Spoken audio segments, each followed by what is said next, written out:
Oggi facciamo l'unboxing di quello che dovrebbe essere il jetboard elettrico più potente del mondo, ma sicuramente è quello più leggero del mondo, ed è il JetSurf Electric. Il JetSurf Electric arriva in due pacchi: il pacco per la batteria con la borsa che adesso andremo ad aprire e vedere cosa c'è, cosa arriva all'interno. Tra l'altro puoi vedere subito una cosa molto interessante, è che la borsa predisposta per caricare la batteria direttamente all'interno della borsa. Anche questo andremo a vederlo, che è una cosa molto interessante e molto utile. Ma prima di aprire qualsiasi cosa, vediamo questo casco della JetPilot, perché è molto importante per la tua sicurezza. Ovviamente, come avevo detto in altri video, il JetSurf o i jetboard sono i più sicuri rispetto per esempio ai foil, perché non hanno parti appuntite, non hanno le eliche esposte, hanno una pompa solamente. Quando cadi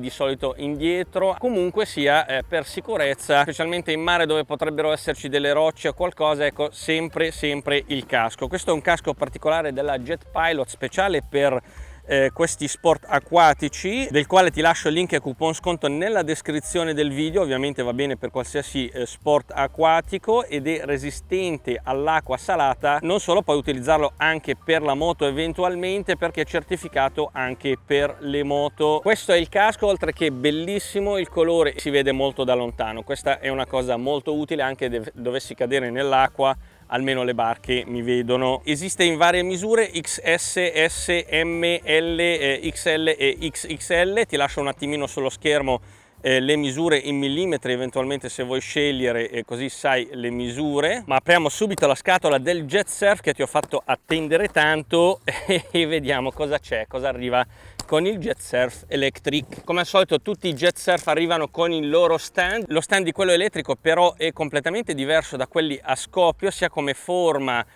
geometria e anche materiale, perché deve reggere tanto più peso rispetto agli altri. Comunque il metodo di apertura è uguale. Devi prendere la parte inferiore con queste palline più piccole rispetto a quelle grandi, girare in questo modo e prendere dalla parte superiore e aprire. Così puoi mettere il JetSurf sopra, prepararlo, mettere le pinne e sei pronto ad entrare in acqua, cosa che è molto facile con i JetSurf a scoppio, perché pesano davvero poco, sui 18 kg, 16-18 kg, dipende dalla versione che prendi. Comunque per qualsiasi jetboard elettrico, compreso questo, ovviamente non sono i 50 kg del Radin, sono circa 32 kg con la batteria compresa, quindi 20 kg addirittura in meno rispetto al Radin. Ma comunque io raccomando questo carrello perché ti permette anche di entrare in acqua con il jetboard, prepararlo anche sul carrello direttamente. Con il JetSurf Electric arriva anche il carrellino che si infila qui dietro nella custodia in dotazione per trascinare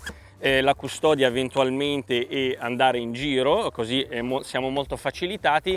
D'altra parte comunque le ruote sono molto piccole e nella sabbia affondano. Però comunque, se vuoi fare a meno di quel carrello, potresti utilizzare i lacci in dotazione a tutte le borse custodia dei JetSurf per trasportare il board all'interno della borsa, esattamente come uno zaino. Devo dire che non pesa tantissimo, 15 kg il board, ovviamente senza batteria, però tieni conto che devi fare due viaggi, uno per il board e l'altro per la batteria. All'interno della scatola abbiamo una piccola borsetta con dentro il caricabatterie, il cavo di alimentazione del caricabatterie con connettore speciale con una guarnizione per essere resistente all'acqua, e il cavo di ricarica che va verso la batteria, che anche lui ha un connettore impermeabile con un blocco di sicurezza. Bene, apriamo subito la custodia, che non vedo l'ora di vederlo. All'interno della borsa abbiamo una custodia per i documenti del board, eventualmente se qualcuno dovesse fermarvi, ma serviranno anche a fare una assicurazione, perché questi board sì, non hanno bisogno della patente nautica, ma hanno bisogno di una assicurazione. All'interno abbiamo anche una custodia impermeabile per il telefono e il laccio per metterla al collo, il manuale di istruzioni in lingua inglese, ed è un manuale colorato con tutto quello che vi serve per imparare a usarlo e fare manutenzione, e anche un portachiavi JetSurf. Ci danno anche una piccola borsa con all'interno tutti gli accessori e gli strumenti per la manutenzione, le pinne che sono FCS2, 2 laterali e una centrale. Hanno fatto un upgrade molto utile, quindi si installa questa, adesso andiamo a vedere come si installa sotto la tavola per adeguarla alle pinne FCS ad aggancio rapido, e adesso andremo a vedere come si fa. Nella borsa troviamo anche un cacciavite a brugola per installare il supporto e fare manutenzione del board. Abbiamo delle guarnizioni di scorta, una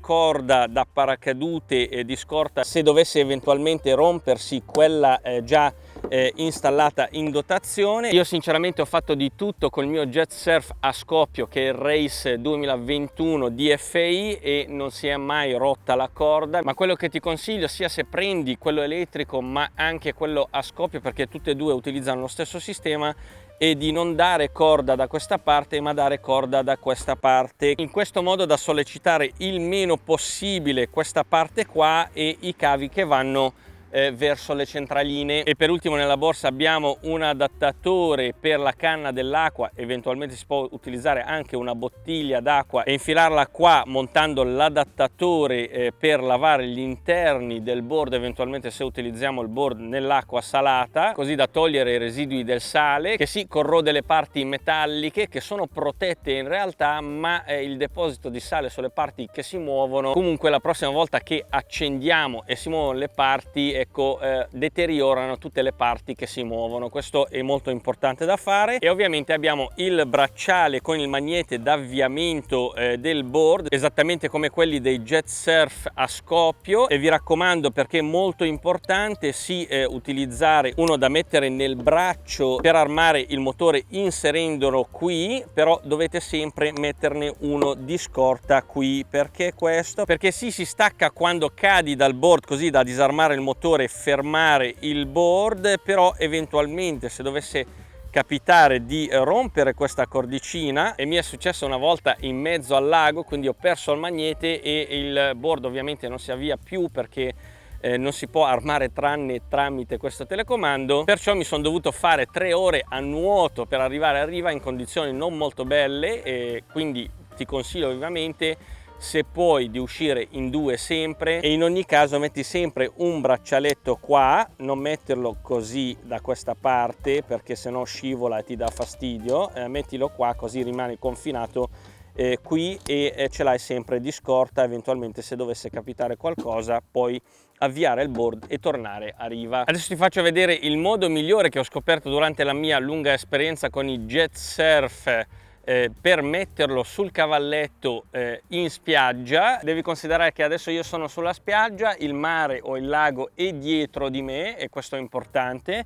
Adesso apro i lacci di sicurezza e prendo il jet surf in questo modo. Lo prendo con la mano sinistra da questa parte, con la mano destra lo prendo da qui e assolutamente non da qui, così ho un appoggio migliore sul mio ventre e non rischio di strappare o danneggiare i lacci. Adesso mi alzo, mi giro solamente e appoggio il board sul cavalletto. Perché l'acqua deve essere da quella parte lì? Perché di solito la spiaggia è inclinata in questo modo, e quando lo appoggio in questo modo, se c'è dell'acqua all'interno del sistema, andrà a colare e gocciolare da qui, visto che il board è inclinato in questo modo leggermente. Jet surf di solito ti dice che puoi buttare direttamente questa parte qua e appoggiare anche verticalmente il board su questa parte qua in carbonio che supporta tranquillamente. Io sinceramente ti consiglio di tenerla, perché nonostante che abbiamo questa protezione, comunque il board è più protetto con questa. Adesso montiamo il supporto per le pinne FCS, molto semplice, bisogna svitare queste viti qua che sono già sul board, dove hanno già applicato il freno a filetto. Se vuoi aggiungerne ancora un po' puoi farlo. Metto il supporto in posizione, come al solito raccomando di girare in senso antiorario. Quando sentiamo un click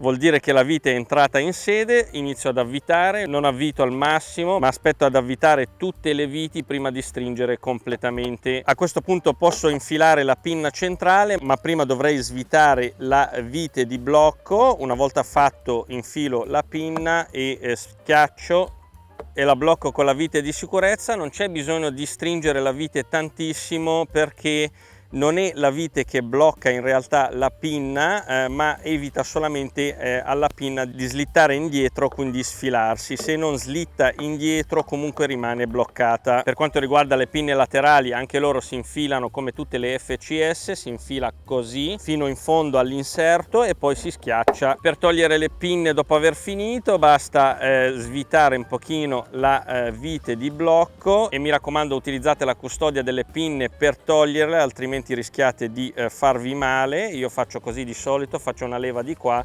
e spingo, si toglie facilmente. Lo stesso vale anche per le pinne laterali.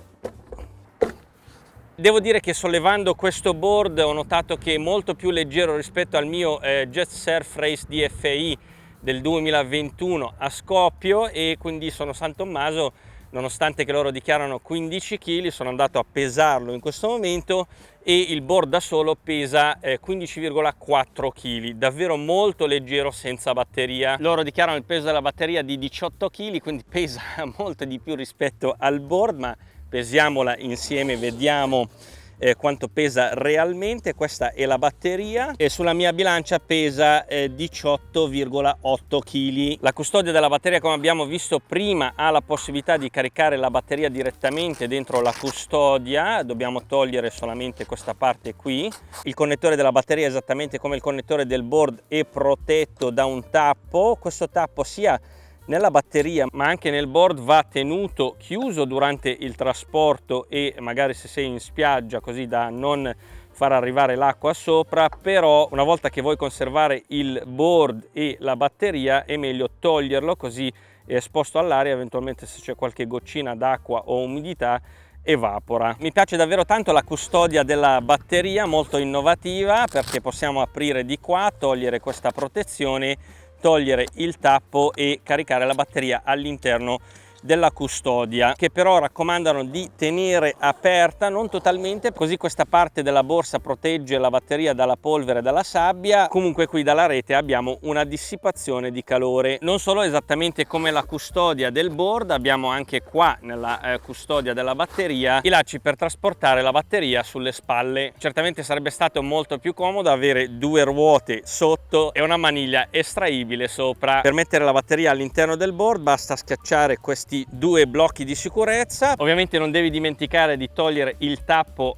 del connettore del board e anche quello della batteria prima di inserire la batteria. Una volta inserita si blocca spingendo queste leve in questo modo. Una cosa che ho notato da subito rispetto alle batterie del Radin, che è molto facile da installare e disinstallare, da togliere, perché abbiamo tanto spazio per fare leva e togliere la batteria, sconnetterla dal connettore, rispetto al Radin che è davvero molto difficile e macchinoso. Qua dobbiamo solamente spingere le leve in su, 1, 2, 3 e 4, e possiamo sollevare la batteria. In questo modo tutto il board pesa 32,5 kg. Vediamo se è sollevabile. Direi assolutamente sì, non ci sono paragoni con i 50 kg del Radin. Questo lo posso sollevare e mettere in acqua anche senza carrello, ma se c'è il carrello è ancora meglio. A differenza di tutti gli altri jetboard che abbiamo visto sul canale, questo è molto più sofisticato, molto più leggero, molto più potente, ma costa anche molto di più. Nel prossimo video andremo a vedere la performance, le mie sensazioni e la mia esperienza con questo jetboard rispetto agli altri, che sarà sicuramente molto differente perché questo board è totalmente in carbonio, all'interno è vuoto, non c'è la schiuma all'interno come gli altri, per questo che pesa di meno. Naturalmente questo implica un sistema più sofisticato, infatti il motore non viene immerso ed è sottovuoto, abbiamo un sistema di raffreddamento ad aria ed acqua, abbiamo un sistema di ventilazione che asciuga eventualmente gli interni del board. Per esempio, dopo ogni utilizzo dobbiamo girare di un quarto questo pomello che spinge del grasso che c'è all'interno del serbatoio nelle parti meccaniche per lubrificare e proteggere tutte le parti meccaniche. È davvero molto interessante e tutto questo lo vedremo nei prossimi video, sia che tu sia interessato all'acquisto di un jetboard o è anche interessato, curioso di vedere la tecnologia che utilizza un prodotto del genere. Come al solito ti lascio link e coupon sconto nella descrizione del video al distributore ufficiale in Italia di JetSurf, che si occupa anche della garanzia di 2 anni, della manutenzione, pezzi di ricambio eccetera eccetera. Se hai delle domande lasciale giù nello spazio commenti che ti risponderò nel prossimo video. Se pensavi di finire il video senza vederlo funzionare, ti sbagliavi. Ecco, adesso lo armo il motore, vedi che questa luce diventa azzurra, tolgo, adesso è armato e in questo momento, appena ho messo un'altra volta il magnete,